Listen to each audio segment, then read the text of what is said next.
मैं रेखा पांडे, रीता पांडे। हम लोग अपने चैनल पर सभी का स्वागत, अभिनंदन एवं वंदन करते हैं। आज एक बहुत ही सुंदर, बहुत ही पारंपरिक भूला बिसरा गीत जिसे कहते हैं, हम लोग बहुत याद किए हैं। तब अपने माँ के जमाने का ये गीत याद आया है, बहुत याद किए हैं, तब जाके याद आया है, आप लोगों को सुनाने चल रहे हैं। जिस समय जानकी जी को लेकर के भगवान श्री रामचंद्र जी जनकपुर से अयोध्या आए हैं, उस समय का प्यारा सा गीत है, बहुत ही प्यारा गीत है। आप लोग इसे पूरा सुनिएगा, हम लोगों का सपोर्ट कीजिएगा और चैनल पर नए हैं तो प्लीज सब्सक्राइब जरूर कीजिएगा। चलिए सुनाने चलते हैं। इस गीत को आप लोग खूब सीखिएगा और खूब गाइएगा, बहुत ही प्यारा गीत है। माता जी हमारी कहती थी, हम लोग ढूंढ के ले आए हैं इसको।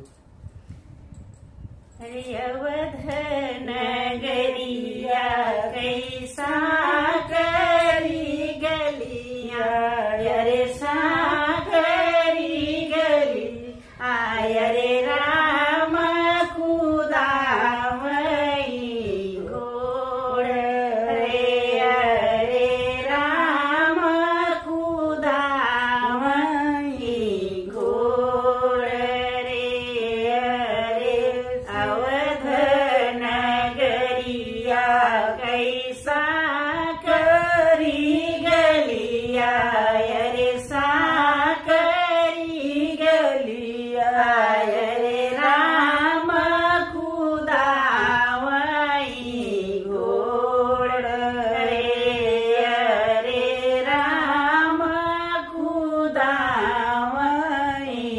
घोड़।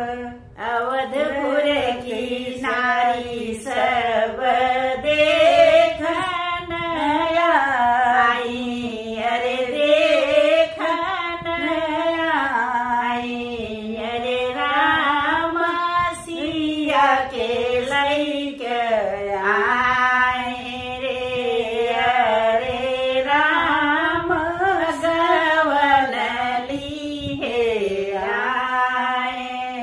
अवध नगरिया सब देखन आई, अरे देखन आई, अरे राम सिया के लैके आए रे, अरे राम सियवन लिए आए।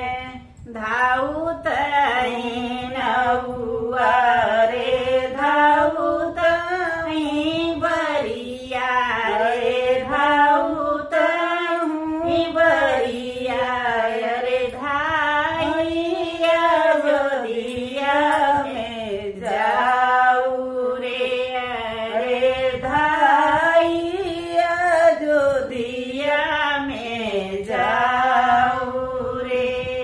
माया कवसिल्या गे खबरी जनाव, अरे खबरी जनाव, अरे राम सिया के संग आए रे, अरे राम सिया के संग आए।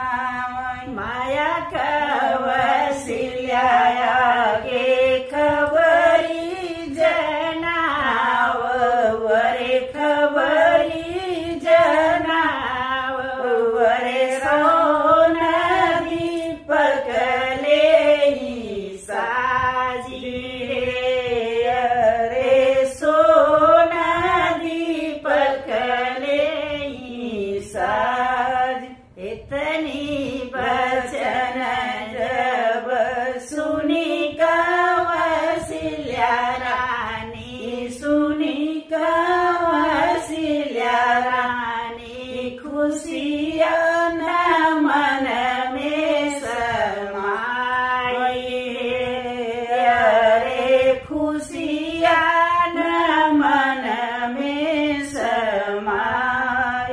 जऊ मोर राम सिया के संग है सिया के संग है, अरे देव देवैया जो धिया लुटाई रे अरे देवैया जो धिया लुटाई जो मोर राम सिया के लैकयनी है सिया के लैकयनी है देवैया जो धिया लुटाई